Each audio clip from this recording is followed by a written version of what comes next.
Selamat sore Pak. Ya, Selamat sore. Maaf ini mengganggu waktunya sedikit. Ya. Karena ini ada beberapa pertanyaan yang ingin saya sampaikan atau saya tanyakan kepada Bapak. Ini Pak, mau nanya harga Paycoin setelah mainnet ini kira-kira harganya berapa ya Pak? Menurut perkiraan Bapak lah. Oh, jadi soal itu ya. Oke, yang pertama ini terima kasih telah berkunjung ya di kediaman kita nih di rumah. Iya Pak. Jadi ini kawan-kawan YouTuber juga ya? Iya Pak. Oke.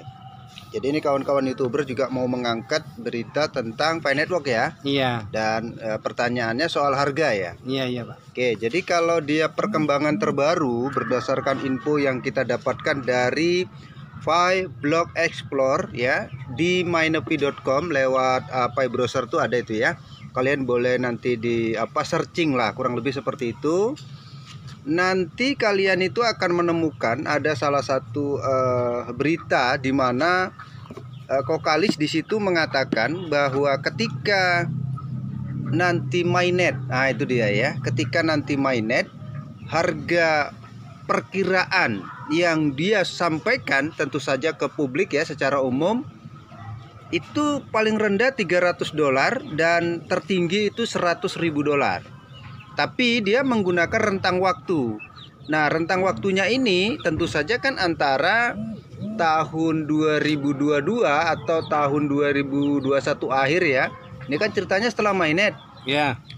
Sampai tahun 2024. Berarti ya dalam kurun waktu 2 tahun ya, apa yang dikatakan Kokalis itu harga koin Pi bisa mencapai $100.000. Nah, $100.000 ini tentu saja merupakan capaian yang sangat tinggi ya. Ini ekspektasinya itu sangat tinggi sekali karena hari ini kan kita paham nih kalau harga tertinggi masih didominasi sama Bitcoin. Nah, Bitcoin yang paling tinggi lah kita anggap sebagai nenek moyangnya kripto ya atau mata uang digital.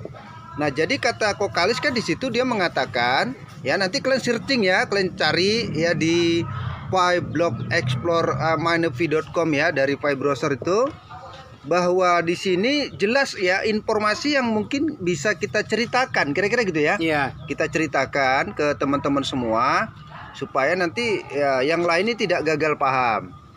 Kan bahwa yang dijelaskan itu ya harga di mana Kokalis itu kalau dia mengatakan di bawah $300 apa nggak terlalu murah kira-kira gitu.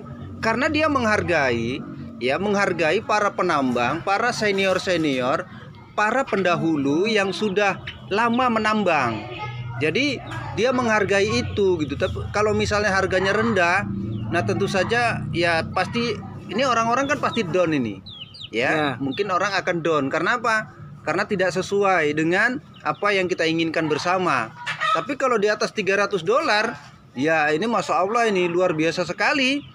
Jadi teman-teman yang masih punya 100 koin, kemudian punya 500 koin, punya 1000 koin, mungkin ya kalau harganya $300 ini Mas, waduh, mereka luar akan biasa Pak. Ya, mereka akan ya mungkin kita bilang lah ya, mungkin akan punya banyak uang lah, kurang lebih seperti itu. Amin. Ya.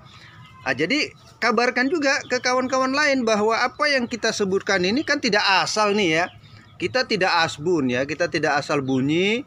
Kita dari sumber yang benar-benar kredibel lah, yaitu dari Pi Block Explorer tadi. Di mana di situ dijelaskan ya pokoknya Kokalis mengatakan $300 itu ideal dan $100.000 itu ketika nanti sudah di sekitar tahun 2024. 2 tahun tuh nggak lama. Karena apa? Karena kalau kita belajar dari pengalaman Bitcoin, dia butuh waktu ya kurang lebih di atas 10 tahun untuk menciptakan rekor harga tertinggi, yaitu tentang koin Bitcoin tadi. Nah, itu baru sekitar 52.000 atau mungkin sampai dengan $53.000 per satu koin. Nah, jadi kalau misalnya ini terjadi ya, nah tentu saja ini banyak orang-orang yang akan terbantu. Karena memang itulah tujuan Kokalis. Ketika dia ciptakan ini tentu semua sudah dipikirkan dari berbagai macam sudut atau dari berbagai macam segi. Nah, singkat cerita, ya mari kita tunggu bersama, kira-kira begitu ya. Iya, iya Pak. Oh iya Pak, ini pertanyaan selanjutnya. Ya. Katanya ada informasi bahwa KYC itu akan dilakukan tanggal 1 November ini Pak. Jadi menurut Bapak gimana keakuratan tentang informasi ini Pak? Ya, jadi terkait dengan KYC ya, sebenarnya semua kita sih bisa ya untuk mencari tahu, karena saya memang mengelola banyak grup ya, dan mungkin ada sekitar untuk Pi Network aja itu di atas 10 ya, khusus grup yang dimana kita memang harus mengakomodir semua bentuk pertanyaan teman-teman yang belum paham dengan Pi. Tapi kalau pemain lama mungkin sudah paham, jadi nggak terlalu banyak pertanyaan.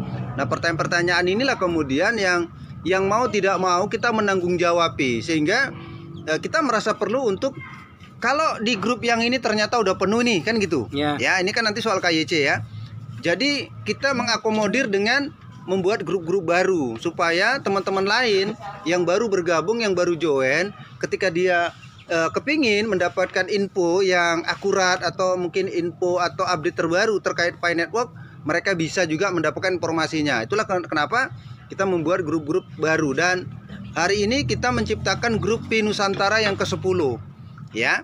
Nah, jadi dari semua yang tentu saja sudah kita akomodir tadi, ternyata ada teman-teman yang membagikan satu informasi. Menurut informasinya tanggal 1 November ya, 1 November. Kemudian setelah 1 November itu tidak ada yang namanya batas waktu ya. Artinya kalau misalnya setelah muncul 1 November itu dapat undangan secara massal untuk kita melakukan KYC, maka tidak ada batasan harus 1 kali 24 jam, enggak begitu. Kemudian juga enggak 1 kali atau enggak 2 kali 24 jam, enggak. Jadi seterusnya, artinya long time, kira-kira gitu. Nah, singkat cerita ya, semoga ini tanggal 1 itu benar-benar sudah fix lah ya. Artinya sudah benar-benar sip untuk kita melakukan KYC. Oleh karenanya ya, pesan kita sih tentu saja sebagai yang sering mempublish informasi seperti ini, ya memang harus disiapkan yang namanya KTP lah ya. KTP, kalau yang punya paspor ya mungkin akan lebih bagus gitu, tapi KTP saja sudah cukup. Nah, dengan catatan KTP harus jelas ya. Itu dia. Ini pertanyaan selanjutnya Pak, ya mau tanya, setelah mainnet nanti apakah ada kemungkinannya koin ini listing di Indodax Pak, atau hanya kemungkinannya listing di exchanger luar aja Pak? Ya, jadi gini, kita membaca beberapa informasi ya, tentu saja dari berita yang beredar, dari yang kita searching, dari teman-teman juga yang mungkin sudah jauh lebih paham terkait dengan apakah nanti listingnya di kripto atau di exchanger ini atau exchanger itu. Kalau kita mungkin kalau secara gambaran, kalau yang pasti tuh Binance tuh bisa jadi 100% Binance ya, tapi bukan produk Indonesia. Nah, kalau di Indodax, ini kita berangkat dari informasi yang memang sudah cukup lama sih memang ya, dimana si Oscar Darmawan pernah membuat apa namanya, kalau bahasa di Twitter itu namanya tweet lah ya. Nah, dia men-tweet, kurang lebih dia menyentuh lah soal ini apa namanya, CoinFi. Apakah itu sebagai sinyal bahwa nanti Oscar Darmawan kepinginnya, kira-kira gitu ya, kepinginnya Picoin itu nanti listingnya di Indodax? Ya memang tidak ada informasi yang benar-benar fix ya untuk kita langsung sampaikan, tapi kemungkinannya atau besar kemungkinan Picoin di Indodax, karena ya itu tadi soal Oscar Darmawan yang pernah membuat cuitan terkait dengan koin Pi Network. Nah, jadi mungkin tuh kode lah ya, mungkin kode keras ya, bahwa kalau bisa mungkin dia kepinginnya gini, Nicholas, nanti Pi bagaimana kalau listingnya di Indodax, kira-kira gitu. Karena kan pasti sudah diperhitungkan, paling tidak kalau dia listing di Indodax, maka ini pasti akan mengangkat, kira-kira begitu ya, mengangkat popularitas dan tentu saja ya di dalamnya sudah paham lah, ya kan? Iya, iya. Oke, itu ya. Oh ya Pak, Ya. terima kasih atas jawaban-jawabannya ini Pak ya. Ya semoga lain kali kita masih bisa bertanya lagi Pak tentang Pi Network ataupun lainnya Pak.